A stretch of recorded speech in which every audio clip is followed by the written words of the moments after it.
नमस्कार दोस्तों, श्रद्धा और भक्ति चैनल में आपको स्वागत है। आज हम आपको सुनाएंगे वो कथा जिसके बिना अधूरा है सोमवार का व्रत। भगवान शिव पूरी करेंगे सभी इच्छाएं। सोमवार के व्रत को लेकर मान्यता है कि इस व्रत को करने से भगवान शिव अपनी भक्तों की मुराद जल्दी पूरी करते हैं। सोमवार का दिन भगवान शिव को समर्पित है। देवों के देव महादेव बहुत ही भोले माने जाते हैं, इसलिए उनका एक नाम भोलेनाथ भी है।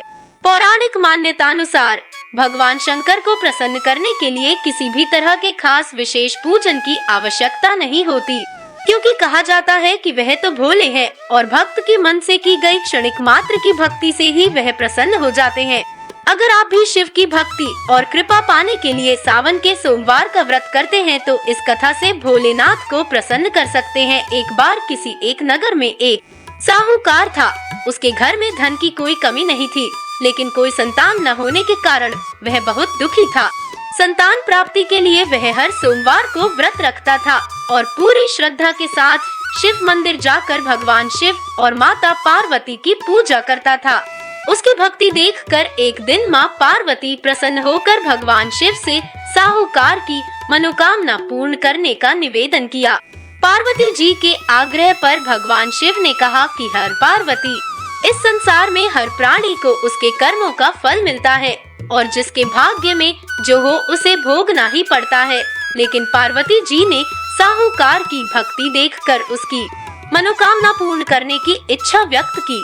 माता पार्वती के आग्रह पर शिव जी ने साहूकार को पुत्र प्राप्ति का वरदान तो दिया, लेकिन उन्होंने बताया कि यह बालक 12 वर्ष तक ही जीवित रहेगा। माता पार्वती और भगवान शिव की बातचीत को साहूकार सुन रहा था, इसलिए उसे ना तो इस बात की खुशी थी और ना ही दुख।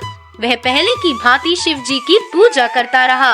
कुछ समय के बाद साहूकार की पत्नी ने एक पुत्र को जन्म दिया।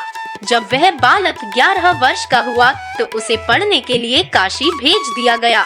साहूकार ने पुत्र के मामा को बुलाकर उसे बहुत सारा धन देते हुए कहा कि तुम इस बालक को काशी विद्या प्राप्ति के लिए ले जाओ। तुम लोग रास्ते में यज्ञ कराते जाना और ब्राह्मणों को भोजन दक्षिणा देते हुए जाना।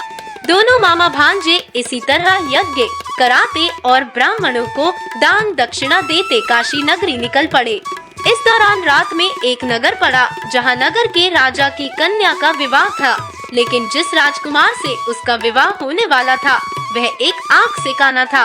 राजकुमार के पिता ने अपने पुत्र के काना होने की बात को छुपाने के लिए सोचा क्यों न उसने साहूकार के पुत्र को दूल्हा बनाकर राजकुमारी से विवाह करा दूं। विवाह के बाद इसको धन देकर विदा कर दूंगा और राजकुमारी को अपने नगर ले जाऊंगा। लड़के को दूल्हे के वस्त्र पहनाकर राजकुमारी से विवाह करा दिया गया। साहूकार का पुत्र ईमानदार था, उसे यह बात सही नहीं लगी, इसलिए उसने अवसर पाकर राजकुमारी के दुपट्टे पर लिखा कि तुम उमा हा विवाह तो मेरे साथ हुआ है, लेकिन जिस राजकुमार के संग तुम्हें भेजा जाएगा वह एक आंख से काना है। मैं तो काशी पढ़ने जा रहा हूँ। जब राजकुमारी ने चुन्नी पर लिखी बातें पढ़ी तो उसने अपने माता पिता को यह बात बताई। राजा ने अपनी पुत्री को विदा नहीं किया, फिर बारात वापस चली गई। दूसरी ओर साहूकार का लड़का और उसका मामा काशी पहुँचे और वहां जाकर उन्होंने यज्ञ किया। जिस दिन लड़का 12 साल का हुआ उस दिन भी यज्ञ का आयोजन था। लड़के ने अपने मामा से कहा कि मेरी तबीयत कुछ ठीक नहीं है। मामा ने कहा कि तुम अंदर जाकर आराम कर लो। शिवजी के वरदानुसार कुछ ही देर में उस बालक के प्राण निकल गए। मृत भांजे को देख उसके मामा ने विलाप करना शुरू किया। संयोगवश उसी समय शिव जी और माता पार्वती उधर से जा रहे थे।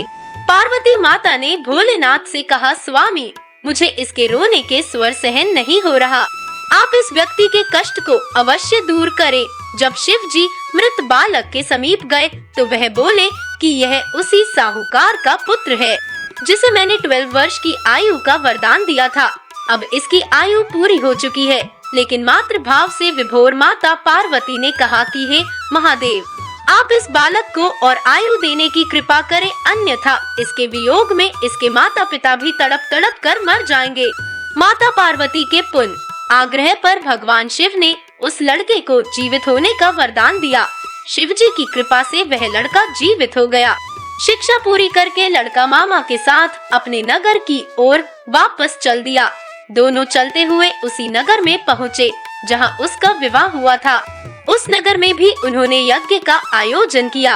उस लड़के के ससुर ने उसे पहचान लिया और महल में ले जाकर उसकी खातिरदारी की और अपनी पुत्री को विदा किया। इधर साहूकार और उसकी पत्नी भूखे प्यासे रहकर बेटे की प्रतीक्षा कर रहे थे। उन्होंने प्रण कर रखा था कि यदि उन्हें अपने बेटे की मृत्यु का समाचार मिला तो वह भी प्राण त्याग देंगे, परंतु अपने बेटे के जीवित होने का समाचार पाकर वह बेहद प्रसन्न हुए।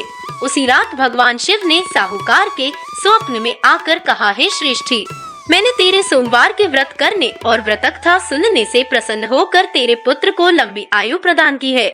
इसी प्रकार जो कोई सोमवार व्रत करता है या कथा सुनता और पढ़ता है, उसके सभी दुख दूर होते हैं और सभी मनोकामनाएं पूर्ण होती हैं। भगवान महादेव आपको आशीर्वाद दे। अगर आपने चैनल को सब्सक्राइब नहीं किया तो कर लीजिए।